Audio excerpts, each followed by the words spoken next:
It's Tuesday, November 5, 2019, and this is Globespan 24x7 News. Good evening, and thanks for joining us. My name is Samuel Signandan, coming to you live from Georgetown, Guyana. Here are the major headlines for today. Guyana to experience tropical wave as rainy season begins. Hines reveal government forensic audits took the form of witch hunting. Guyana to register largest global economic growth for 2020. New oil and gas support company opens to assist with job placements. And several events being planned to remember road traffic victims. Over to you, Whitney. Thank you, Samuel. In tonight's major regional and international headlines, Guyanese student among 6 chosen to direct play at UWI Festival of Plays.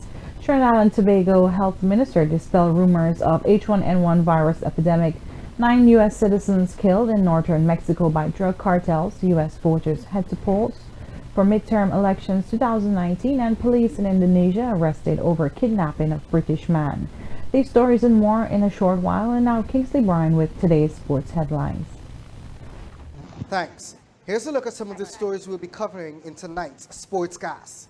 Guyana Jaguars off to compete for the 2019 CMI Super 50 Cup title and the 6th annual Junior Indoor Hockey Championships to run off from tomorrow. And internationally, Kim Clijsters to miss Australian Open due to knee injury. Return once again delayed. Back to you, Samuel. Thanks, Kingsley. And now for a look at the news. A total review of the operations and structure of the Guyana Geology and Mines Commission, GGMC, is on the way and should be nearing completion by December 31, 2019. On Monday, Jamaica-based AZ consultancy firm, which was retained by the GGMC earlier in the year for the exercise, met at the GGMC's Brickdam office to provide Minister of Natural Resources, Raffle Trotman, with an update and work plan. This is being done to ensure that the GGMC is prepared and is in line with international standards as Guyana heads into a new era of an oil and gas-based economy. The Department of Public Information has reported, open quote, a general review of our operating procedures, our functions, our structures necessary with the change in sector that will be ongoing into it. I suppose the next decade with the Commission GGMC has to do some change. We have to reorganize ourselves, and we have to make sure that we become efficient with resources that are available to us, at quote, stated the GGMC Commissioner Newell Dennison. Minister Trotman noted that the GGMC has come in for quite a bit of examination in recent times. The minister described the management and staff of the agency as hardworking. However, he noted that there are always areas in which one could improve. Today, they are to give a preliminary report of where things are. I know this agency has come in for quite a bit of scrutiny. I believe that the management and staff of the GGMC are hardworking, wanting to do their best for the country, not pretending that they know everything and getting everything right. And so we believe that this consultancy will help us to move forward, Minister Trotman added. The first official report should be compiled and presented by December 31, 2019.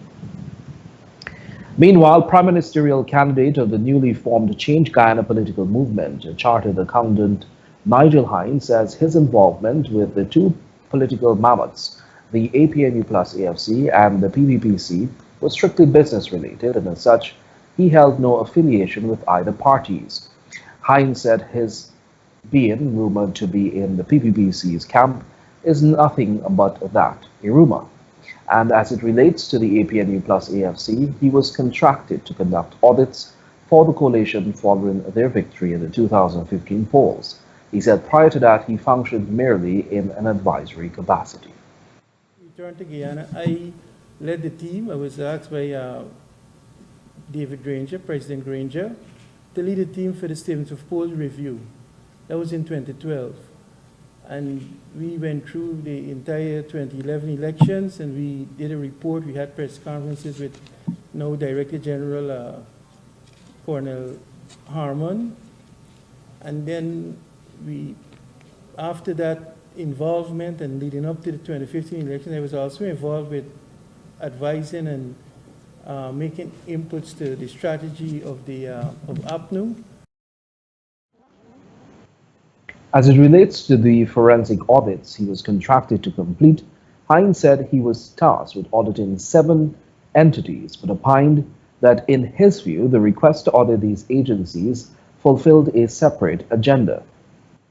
And out of that process, what I found was there was not an approach where instead of it being used primarily as a stock-taking exercise and to identify deficiencies in the system, whether it was procurement, hiring, or just poor management, it turned into a witch hunt and a kind of persecutive politics, and I wanted no part of that.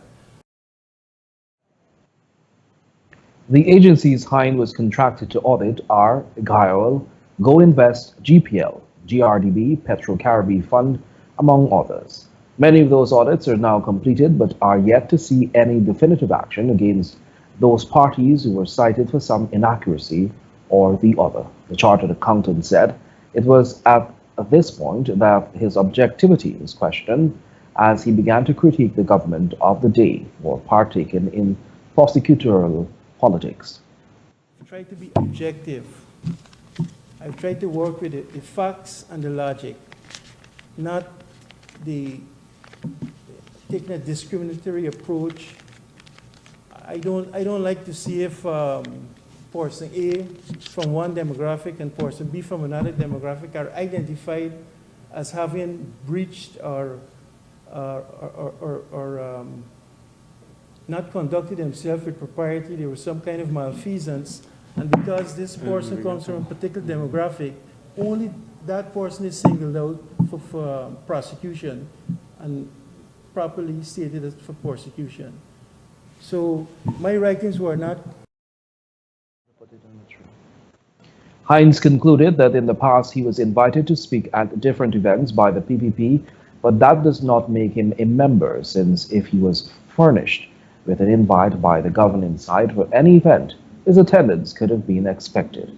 He maintained that the divisive politics have eroded the Guyanese society for too long, and Change Guyana is on the mission to change that. Several Guyana Water Incorporated GWI engineers have gathered at the company's head office in Georgetown to undergo a 2-day training in the use of geoelectrical imaging technology to guide groundwater exploration and well drilling. The training, which will conclude on Wednesday, sees the participation of engineers from the Operations Hinterland Services and Design of Infrastructure departments, as well as 1 personnel attached to the Information Community and Technology Department. Additionally, 2 members of the Guyana Defense Force are also participating, introducing the participants to the newly acquired technology of geoelectrical earth imaging and interpretation of surface lithology are the objectives of the training. The equipment acquired is the Super Sting R8 IPSB Wi-Fi version, which will be utilized to perform resistivity logging. Resistivity logging is a measure of the electrical resistance of a material, indicative of the material's capacity to transmit conductive fluids, and the technique aids in the characterization and translation of the material's water-bearing properties, thus enabling the determination of the presence of groundwater in the formation. The intention is to equip the specially selected group of participants with the knowledge of the important concept principles and practical application of the use of the technology, both in terms of the use of the software and hardware components. It is envisioned that after the training, participants will be able to use the technology effectively to perform geoelectrical surveys across all regions of Guyana. The training is being conducted by Orrin Brown, manager GWI's Water Wells Management Unit, Angela Franklin, GWI hydrologist, and Raphael Gravensday, project coordinator, Office of the Climate Change. These personnel were trained in the use of the technology earlier this year in Spain. Guyana is set to register the largest economic growth in the world in 2020. This is according to projections laid out by the International Monetary Fund. The details in this report. For 2019, the country is expected to grow by 4.4%, while in 2020 it is projected to grow by 85.6%. The country is also projected to have an economic growth rate of 4.8%. 20.6%, 26.2%, and 3.2% for the years 2021 to 2024, respectively. The reason for Ghana's explosive growth rests on its commencement in oil production next month, which also has many anticipating a change economic fortunes of the country. But outspoken economist Raymond Gaskin says while the numbers look rosy, it is not a true reflection of what the economic prospects of Guyana would be like. Mean anything? It doesn't mean anything. All those vast value of oil produced in Guyana that's exported to the United States, the 86% of it, it shouldn't really be counted as part of Guyana GDP. It's produced in the territory of Guyana by a foreign company and they fetch it away. So the whole idea of this 85% growth is nonsense. That's my opinion. It's sheer nonsense. It's like, oh my, did 3 million ounces of gold and took it to Canada, and if you put that as part of Guyana GDP, how you could put it as part of Guyana GDP? Based on IMF calculations, the oil sector in the country will represent about 40% of the economy within 5 years. Guyana's $4 billion annual gross domestic product, according to the IMF, will expand to about $15 billion by 2024. It's not here. It's what they call enclavic. Enclavic means it's an economic enclave that's producing things and shipping outside to the mother country. It has nothing to do with the Guyana economy, really. The 14% that we get is part of the economy of Guyana that is converted into cash and spent in Guyana by the government of Guyana. But the 86% that they are fetching away, it has nothing to do with Guyana GDP. And I know how the economists calculate these things, but they're just fooling people. In my opinion, it's nonsense. It is nonsense to calculate all that oil, all that production that Exxon is doing and taking it out of the territory as part of the Guyana economy. That's my opinion. That's my answer to you. Reports indicate that the government plans to use some of the money derived from its royalties to build highways to connect coastal towns to the sparsely populated interior, which has gold, diamond, and bauxite deposits. However, the organization has noted that its forecast may be subject to large revisions since even small changes to the projected oil output in 2020 would result in major shifts in the overall economic performance. Exxon, one of the companies set to develop the new deep water oil discoveries of the country's coast, has reported that it will begin pumping from its first oil in December. And by 2025, Guyana will produce at least 750,000 barrels a day. The government of Guyana expects the initial $300 million a year in revenue from profit sharing and royalties to more than double after a second offshore well starts production around 2022. The Guyanese government has indicated that the gains will go directly to a sovereign wealth fund the country established in 2019, which will be used as a savings fund that will continue for generations to protect against oil price shifts and to fund development plans. For Globespan 24x7 News, this is Kingsley Bryan. Thanks, Kingsley. Meanwhile, the Hydrometeorological Service has issued a new forecast while revealing that Guyana is currently being affected by a tropical wave. For today, Tuesday, November 5, 2019, coastal and inland areas will see mostly cloudy skies with scattered to occasional light to moderate showers during the morning period. During the early afternoon, rainfall intensifies are likely to increase, becoming heavy at times as thunderstorms develop over areas of regions 1, 2, and 7. Gradual improvement can be expected by mid-afternoon. Rainfall is expected to be up an inch across these areas. All other areas will see mostly fair to occasionally cloudy skies. Rainfall is expected to be below half of an inch. On Wednesday and Thursday, November 6 and 7, persons can expect mostly fair skies throughout Guyana with brief afternoon cloudiness and passing showers and isolated thunder showers over inland areas. Rainfall is expected to be below half inch. On Friday, cloudy to overcast skies will be observed in coastal areas with occasional showers and isolated thunder showers during the mid-morning to mid-afternoon in coastal areas. As much as an inch of rainfall can be expected. All other areas will see mostly fair skies with a few cloudy spells with rainfall less than half an inch. And on Saturday, persons can expect generally fair and sunny skies throughout Guyana with isolated thunder showers during the afternoon over inland areas. Rainfall is anticipated to be just about half an inch within 24 hours. In addition to this, increased rainfall is expected as northern Guyana transitions into the second wet, rainy season of the year. This period usually lasts between the second half of November and continues through the end of January to mid-February. The Hydrometeorological Service has observed that the systems responsible for triggering the rainy season have begun affecting Guyana. This has led to the commencement of the rainfall season marginally ahead of the usual commencement period. As such, flooding in those areas with poor drainage is expected.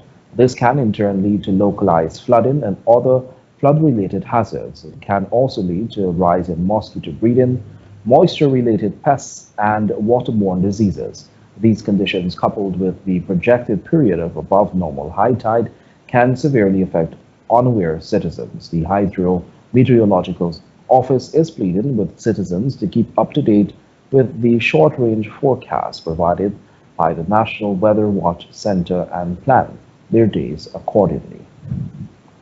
Remember to like our Facebook page and subscribe to our YouTube channel for the latest news in Ghana, the Caribbean, and around the world. Coming up on the other side of the break, new oil and gas support company opens to assist with job placements and several events being planned to remember road traffic victims. Do stay with us. Amros Travel Service is an IATA certified travel agency located in Trinidad and Tobago. We offer travel solutions for companies, individuals, and groups, including airfare, tours, packages, hotel accommodations, cruises, car rentals, honeymoon vacation, and much, much more. Our travel professionals are on call, ready and able to assist you with all your travel needs. Need to book that flight right now? Give us a call. Shagwan us at 1-868-65-3383. Valpark at 1-868-645-1604. Port of Spain at 1-868-625-0800. Or San Fernando at 1-868-652-4789. Remember, when you travel, Amros is the way to go.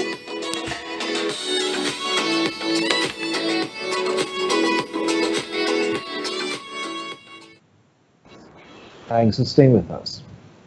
The Maternal and Child Health Expanded Program on Immunization is hosting its final quarterly meeting over the next 3 days, November 4 to 6, 2019. The need for more innovation along with the use of technology to maximize the program was highlighted at the forum. At the meeting, the successes in maternal health care with the continued reduction of maternal deaths and excellent coverage for vaccine-preventable diseases were pointed out. Public Health Minister Volvo Lawrence charged health workers from all 10 administrative regions who gathered at the meeting to bring to the field of health new and innovative ways of achieving goals and targets. The minister noted that this starts at the level of interacting with patients and should impact policy decisions. She remarked that the new ideas and strategies for eliminating diseases by vaccination and preventing maternal deaths are possible and needed at this time. Referring to the participation of local health professionals at workshops and conferences with other countries, the public health minister noted that with the plethora of information shared, Ghana could learn from other countries. She spoke of the need to think outside the box and cited the example of a simple idea that was conceptualized and is now critical to the vaccination program locally. With the expectation of more similar innovations coming to the fore, the ministry hopes that communication is prioritized. PAHO WHO representative in Ghana, Dr. William Abikro, noted that his agency is continually doing its part in supporting the ministry's push to maximize the use of technology. He spoke mainly about the access to critical and essential medicines and other supplies Especially in the hinterland, the use of the drone technology will allow for timely delivery of items, bypassing the traditional or existing system relied on for this process to be successful. When fully implemented, this will be supported by the issuing of satellite phones, moving away from radio use, which may no longer be an effective method of communication. A new oil and gas support company, Unicom Ghana Inc., through a joint venture agreement between local company Amazonia Expert Services Limited and Ghanaian company Unicorn Western Holdings Limited, yesterday launched the opening of their business. More in this report. The company plans to collaborate in the areas of training and certification, job placement in the sector for Guyanese and CARICOM nationals, the provision of trained, skilled labor, among others. The agreement was signed on Monday at UGI's launching and cocktail reception hosted at the Edmundston Lodge under the theme, Partnership for People-Centered Petroleum Development.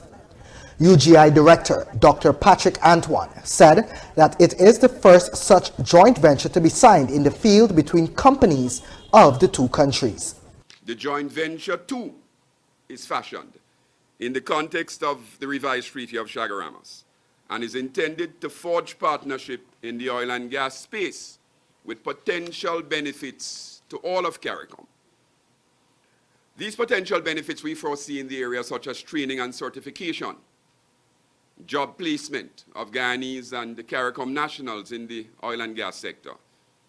We also see this joint venture paving the way for the provision of trained, skilled labor from Guyana, first and foremost, in the sector.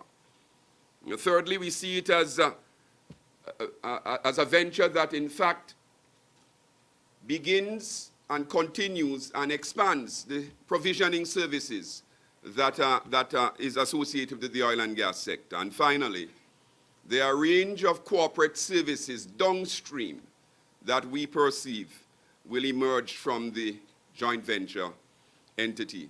Chairman of the Amazonia Expert Services Limited, Dr. Arlington Chesney, said that the intention is to link Guyana to Ghana and, by extension, to the rest of CARICOM.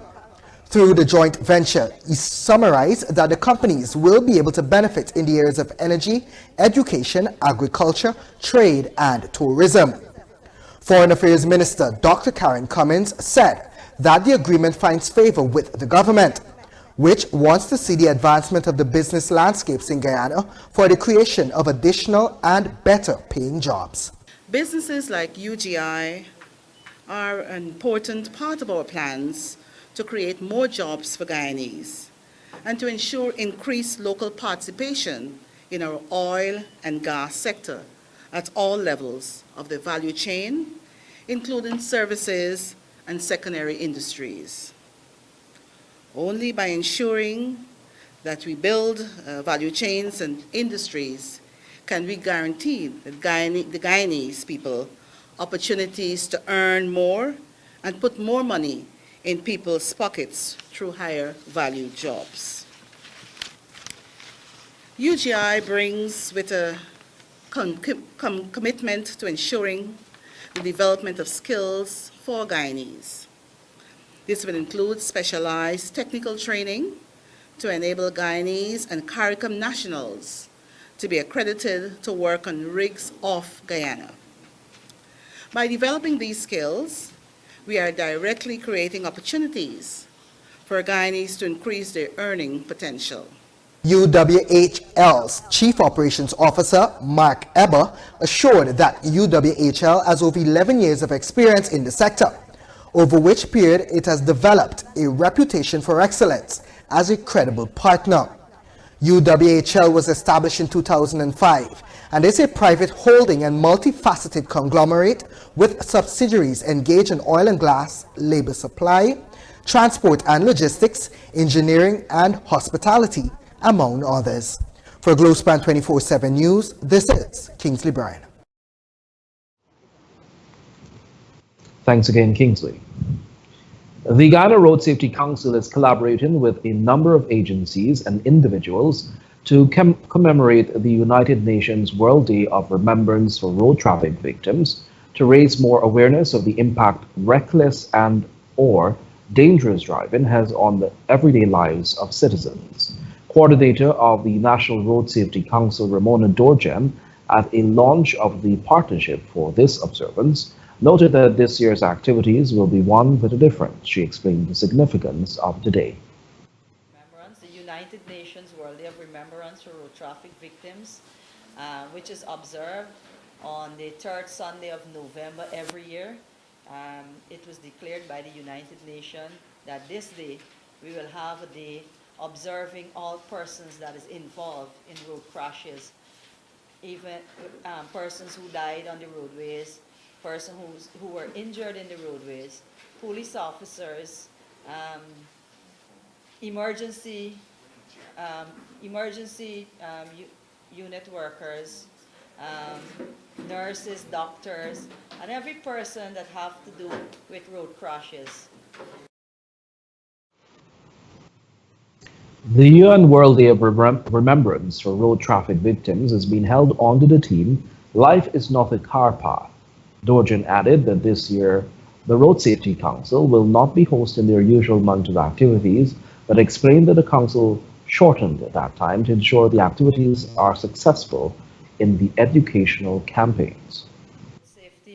Road safety, we will not have a road safety month of activities, but we will be launching a week of activities from the 24th with a police church service and a lot of other activities during the week. We will have the visit to the hospital, we will have a symposium, we will have also, we'll have an outreach at the Starbuck Market, and we have a lot of other activities in between. There's associations like Linden and West Demerara and Region 5 and Berbice. They will be doing activities throughout the month. One of the partners in these activities is the Alicia Foundation, which was set up as a non-profit, non-governmental organization with the aim of highlighting the senseless loss of lives to dangerous drivers. The active arm of movement is the Mothers in Black. Founder of the organization, Denise Diaz, said the event always rekindles memories that haunt her to this day, but is pleased to be a contributor to a worthy cause. Mothers in Black, well, I lost my daughter on our roads. So for over 20 years now, we've been doing various events along with the Guyana National Road Safety Council, the police, and various organizations. So as I've mentioned before, that we are extremely happy that we can take this event further, and if we can get at least a few of the hundreds and hundreds of people that will be at the event to just take care, to be safe on our roads. Mostly young people are the ones that we lose, and which is really, really unfortunate. Diaz petitioned for more support since it is a national dilemma. Some of the other groups on board with the National Road Safety Council for this year's observances are Cornoco Safety Council Solutions, Guyana Motor Racing Sports Club, and Clark's Productions, who all expressed their elation at being part of the event.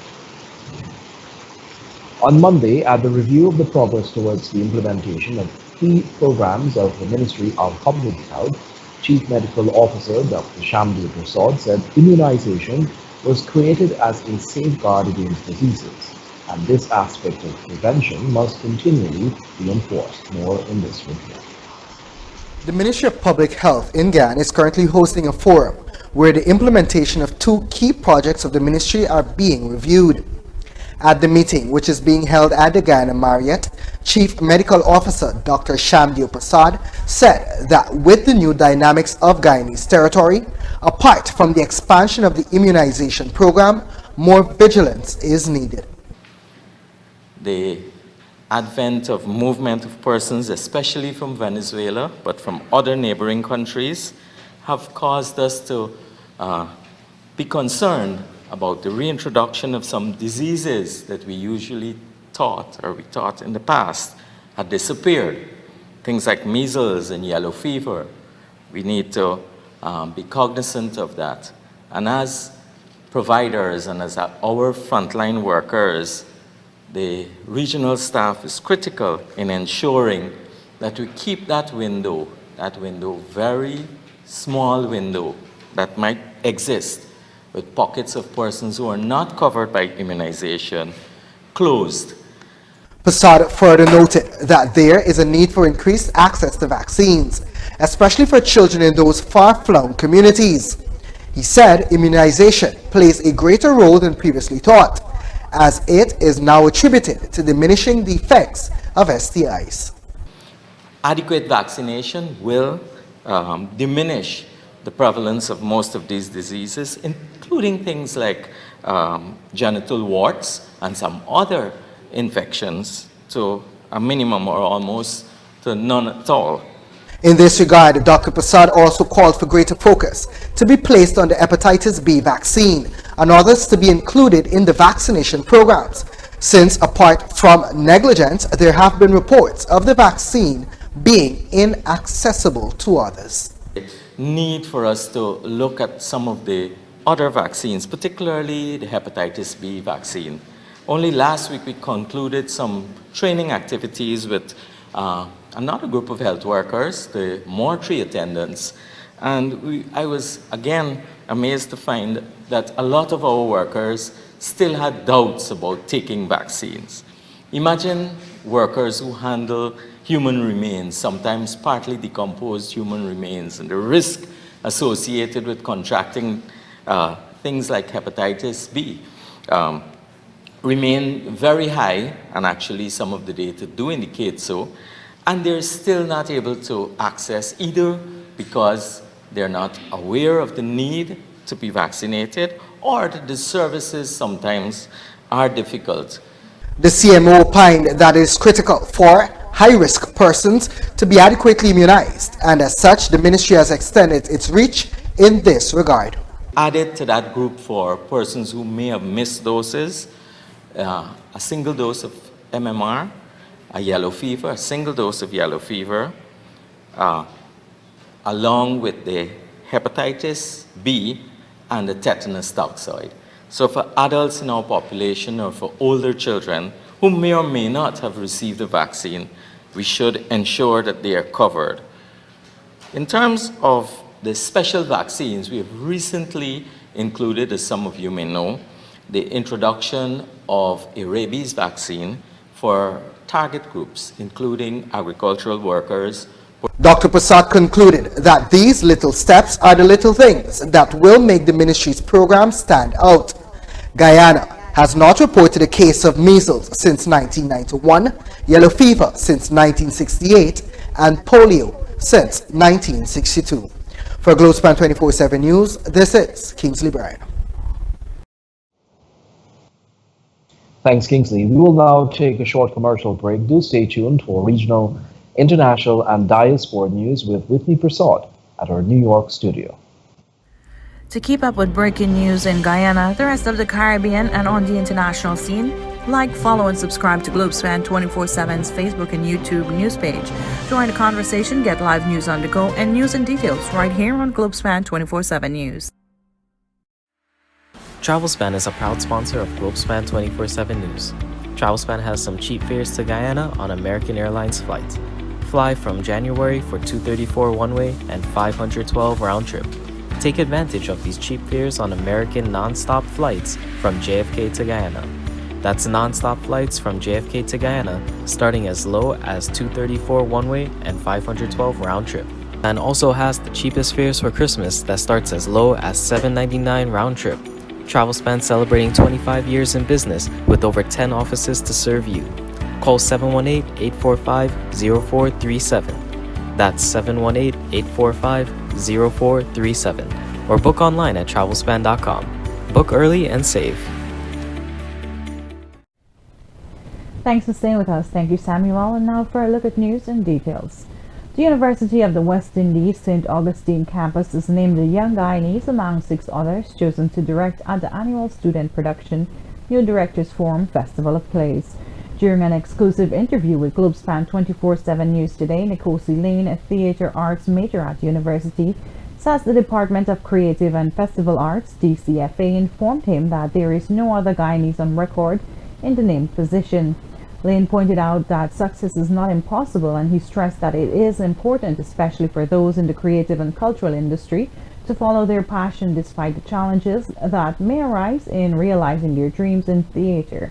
He spoke of his humbling experiences and noted that hard work and persistence is key to success.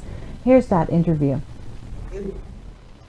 Is two things. One is really humbling, and it gives you a sensibility like, yo, if I'm pioneering for my entire people, then I really need to come hard. It's my responsibility to show them what Guyanese arts is about. So it's humbling, but then it's also really exciting because I'm very excited. Lane will be directing Guyanese Clinton Duncan's final chapter at the staging to be held on November 23rd. UWI Department of Creative and Festival Arts, DCFA, selects 6 university students who have performed exceptionally during their first 2 years at the university to direct plays for the new Directors Forum, which is a part of the annual student theater production.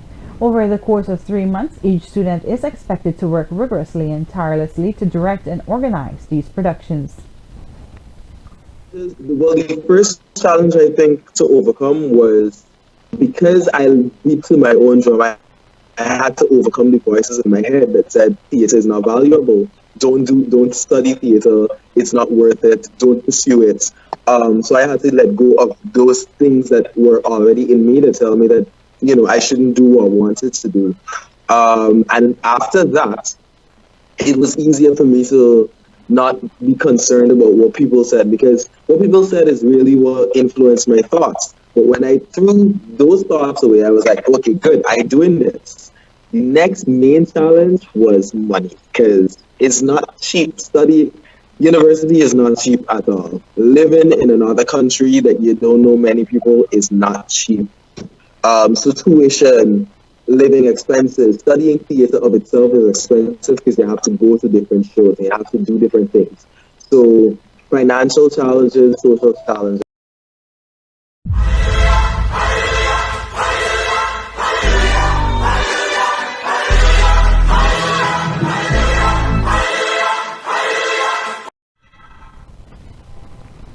Meanwhile, Trinidad's Chief Medical Officer, Dr. Roshan Parsram, has dispelled rumors of a H1N1 epidemic while pointing out that the virus is a more severe flu and should be distinguished from the common cold.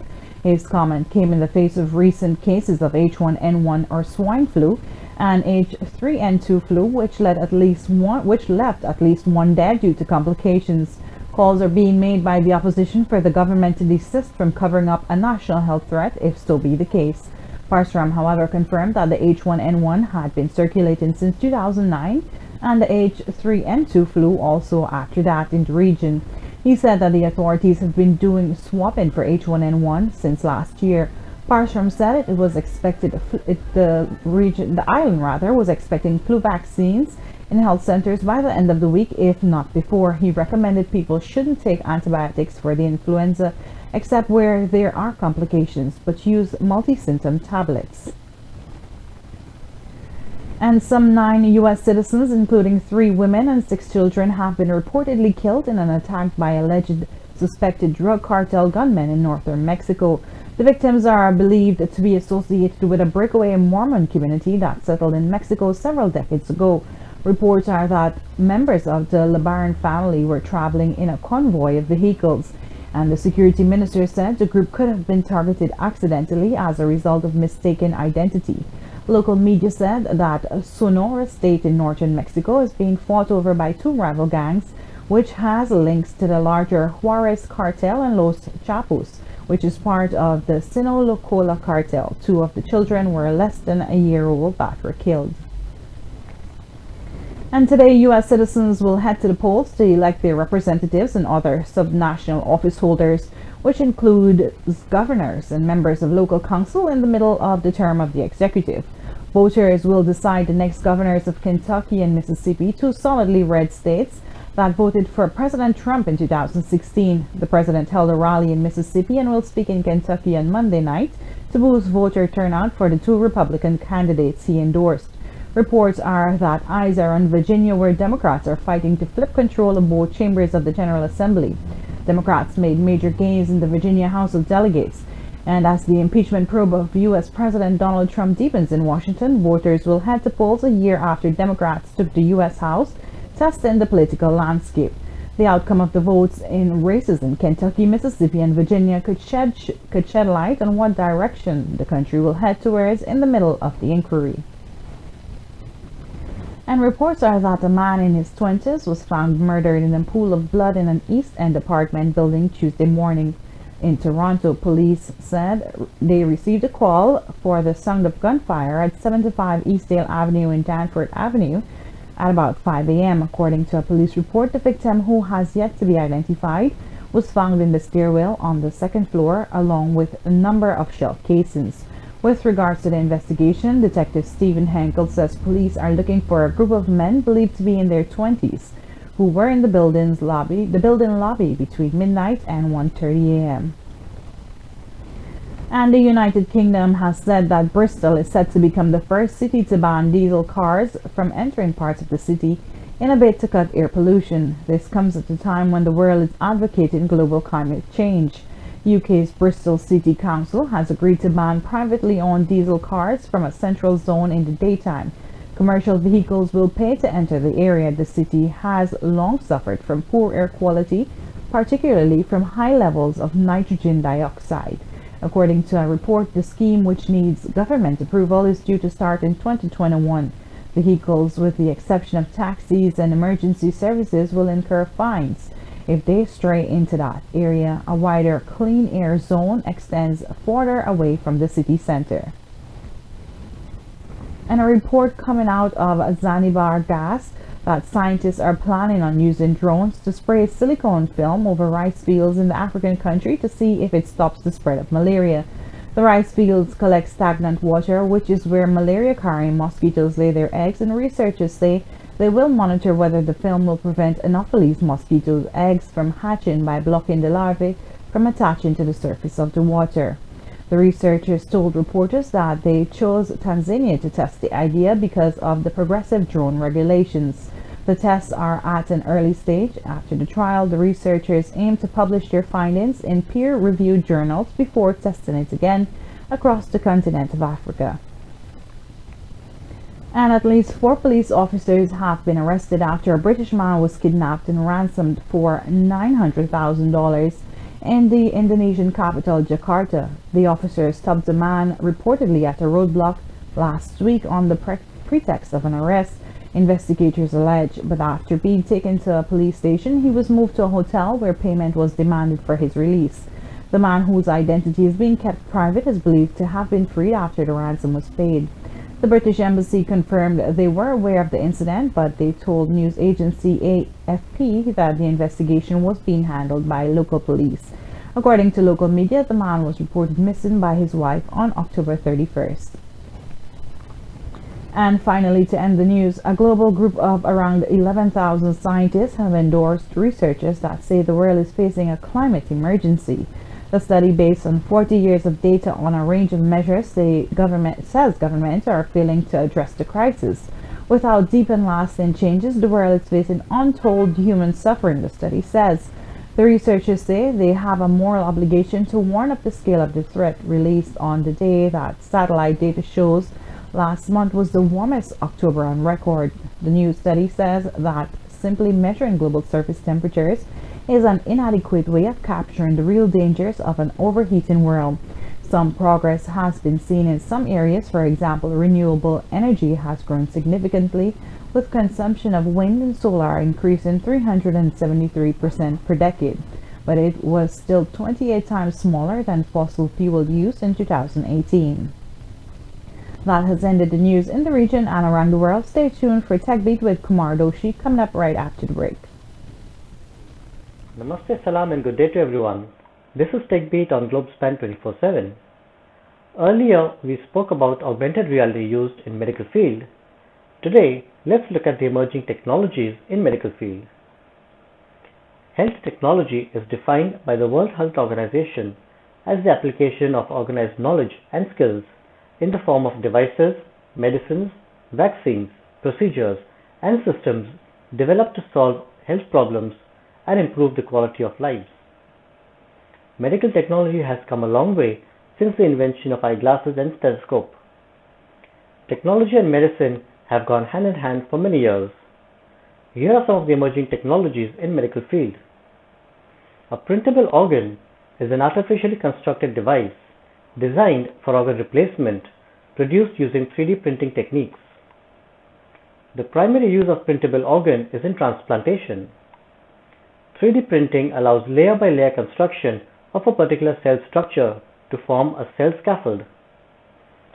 This can be followed by the process of cell seeding, in which cells of interest are pipetted directly into the scaffold structure. 3D printed prosthetics are increasingly popular as they are entirely bespoke. The digital functionalities enabling them to match an individual's measurement down to the millimeter. This allows for unprecedented level of comfort and mobility. Robotic surgery or robot-assisted surgery allows doctors to perform many types of complex procedures with more precision, flexibility, and control than is possible with conventional techniques. Robotic surgery is usually associated with minimum invasive surgery, that is, procedures performed through tiny incisions. Precision medicine is an approach to patient care that allows doctors to select treatments that are most likely to help patients based on genetic understanding of the disease. This may also be called personalized medicine. The hope of precision medicine is that treatment will one day be tailored by the genetic change in every person's cancer. Virtual reality has been around for some time. However, recently, with medical technology advances, medical students have been able to get close to real-life experience using technology. Sophisticated tools help them gain the experience they need to rehearsing procedures and providing a visual understanding of how the human anatomy is connected. The virtual reality device also serves as a good aid for patients, helping with diagnosis, treatment, plans, and to help prepare them for the procedure they are facing.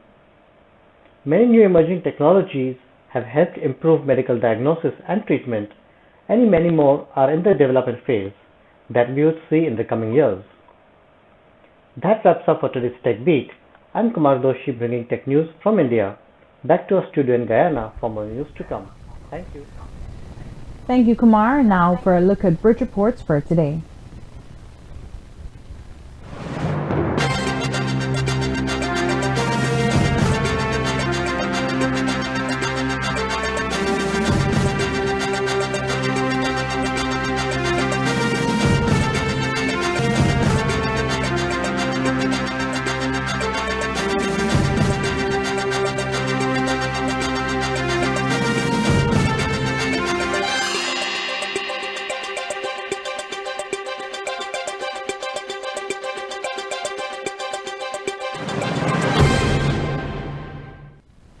Welcome back. Let's turn our attention to sports with Kingsley Bryan.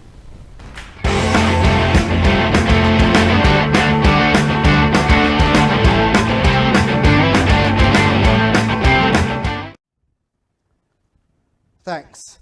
Now for the details in our sportscast. The GCB in a release has noted that the Ghana Jaguars cricket team departed Ghana early yesterday to compete for the 2019 Colonial Medical Insurance Super 50 Cup title. Playing in the Group B segment of the competition, their first match begins on Thursday at the Brian Lara Cricket Academy in Trinidad and Tobago. The Ghana Jaguar features the following players: Tej Narain Chandrapal Hemraj, Leon Johnson, who will serve as the captain, Christopher Barnwell, Raymond Reefer, Anthony Bramble, Gudakish Moti, Virasamy Permal, Clinton Pestano, Ronsford Beaton, Niall Smith, Jonathan Fu, Kemal Savory, Ramal Lewis, and Eson Crandon as the head coach, while Shivnarain Chandrapal will serve as the assistant coach. Neil Barry will be the physiotherapist and strength and conditioner coordinator. According to the release from the Ghana Cricket Board, Romarius Shepherd may return to the squad after the West Indies won the international duties against Afghanistan. And we'll tell you now that Carlos Peterson Griffith proved his worth and could boast of being Ghana's strongest man ever, even after Sunday evening's CARES Strongman competition organized by the Ghana Fitness Games and held on the tarmac at the Cliff Anderson Sports Hall. The Space Gym member purred his way to the 2019 CARES Strongman competition title, overwhelming and dominating display in the art of real powerlifting. Period is placed at the top of the scorecards from the first event and never gave up his advantage, always keeping his eyes on the prize throughout all of the events. In the end, his determination paid off as he relegated the defending champion and teammate Julio Sinclair to the runner-up position. The Guyanese powerlifters kept the Surinamese competitors out of the competition in overpowering fashion. The Surinamese, Balancy Wilson and Anis Ade Thomas, came in third and fourth places respectively. In the final event, which was the card deadlift, Peterson Griffith really proved that he was the strongest in show, as he lifted the car weighing approximately 600 pounds, 19 times in the allotted 1 minute given to the top 5 competitors. Sinclair had achieved 9 lifts, while Ade Thomas achieved 5 and Wilson 3. Peterson Griffith walked away with $150,000, Sinclair with $125,000, and Wilson with $100,000. The other 6 athletes each received $25,000, all compliments of CARES CrossFit. And we'll tell you that the 6th annual Junior Indoor Hockey Championships are slated to run off from Wednesday, November 6 to Sunday, November 10 at the Cliff Anderson Sports Hall. According to a release from the Ghana Hockey Board, more than 100 children are expected to participate in the 5-day event in categories ranging from 7 years old right up to 21. Simcoe Engineering Inc. is the sponsor for the mixed under 10 division, which always produces fun and a lot of laughs for kids and parents. The GCC Thunderbolts are the defending champions and will be challenged once again by last year's runners-up Saints, as well as the underdogs Panthers, YMCA Old Fort, and the Hikers. The under-13 mixed competition is split into 2 groups, with defending champions HAC Scalpels and runners-up SHC Scorchers both appearing in Pool A. The GCC Eagles and Hikers round out the pool. Group B features the GCC Falcons along with the HHC Snipers and SHC Samurai. Firefan and Mendes Limited are the sponsors of the boys and girls under 16 competition. The girls division sees defending champions GBTI GCC Spartan takes on the SHC Supreme, SHC Sensations, YMCA Old Fort, and the GCC Hurricanes. The boys' competitions will see a battle among the GCC War Dogs, the SHC Shockwave, SHC Silencers, YMCA Old Fort, and defending champions St. Joseph's Warriors. The senior division is sponsored once again by Sunshine Snacks and features both girls and boys under 21 teams. YMCA Old Fort is the defending champions in the ladies division, but will face top opposition in the GBTI GCC Spartans and Saints match. On the boys' side, the GCC Pitbulls hope to retain their crown against Saints and YMCA Old Fort. Matches begin at 17 hours each weekday, with the weekend matches beginning at 10 hours and 12 noon on Saturday and Sundays respectively. The Sunshine Snacks under 21 competitions and the Firefan and Mendes under 16 competitions will begin during the week and conclude on Sunday, while the Simcoe Engineering under 10 and the Sunshine Snacks under 13 will run off on Saturday. And internationally, Kim Clijsters will have to wait a little longer to make her high-profile return to tennis. Clijsters sustained a knee injury and said she won't be able to compete at the Australian Open in 2 months. In a statement, she said, open quote, "I've had to make the decision that I will not be able to compete in January. I am undergoing rehab and treatment for a knee injury. It's a setback, but I'm determined as ever to get back to the game I love. I really appreciate all your support and encouragement." End of quote. She last played competitive matches when she was 29 at the 2012 US Open. Following her retirement then, the Belgian was inducted into the International Tennis Hall of Fame as a member of the class of 2017. This will be Clijsters' second comeback to the sport. She first made a successful return to the WTA in 2009, winning 3 of her 4 major titles: the US Open in 2009 and 2010, and the Australian Open in 2011, after losing her first 4 Grand Slam finals. With a US Open win in 2009, Klitsters became the 3rd WTA player to win a major after giving birth, following Margaret Court and Yvonne Goolagong. She returned to the #1 spot in the world on February 14, 2011.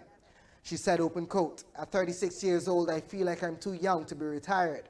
And with so many inspirational athletes and moms competing, I can't wait to get back on the match court and see what's possible after having 3 children." End of quote. Klitsters made her WTA debut at age 15 at Antwerp in 1999. She won her first major in 2005 at the US Open. In May 2007, she stepped away from the sport, marrying US basketball player Brian Lynch and giving birth to her daughter Jada in 2008. She also has 2 sons, Jack, born in 2013, and Blake, born in 2016. Klitsters owns 41 career singles titles and 11 career doubles titles. As a former world #1 and Grand Slam champion, Klitsters will have access to unlimited wild cards in her career. And that has brought us to the end of what's happening in today's edition of the Sportscast. Join us tomorrow as we continue to provide you with what's happening in the sporting arena. Welcome back. And that has brought us to the end of today's news. Before we go, here's a recap of our major headlines. Guyana to experience tropical wave as rainy season begins. Hines revealed forensic audits took the form of persecutive politics. Guyana to register largest global economic route for 2020. New oil and gas support company opens to assist with job placements, and several events being planned to remember road traffic victims. Thanks for watching Globespan 24/7 News. On behalf of myself, Whitney Prasad, the news and technical team, until next time, do have a great evening.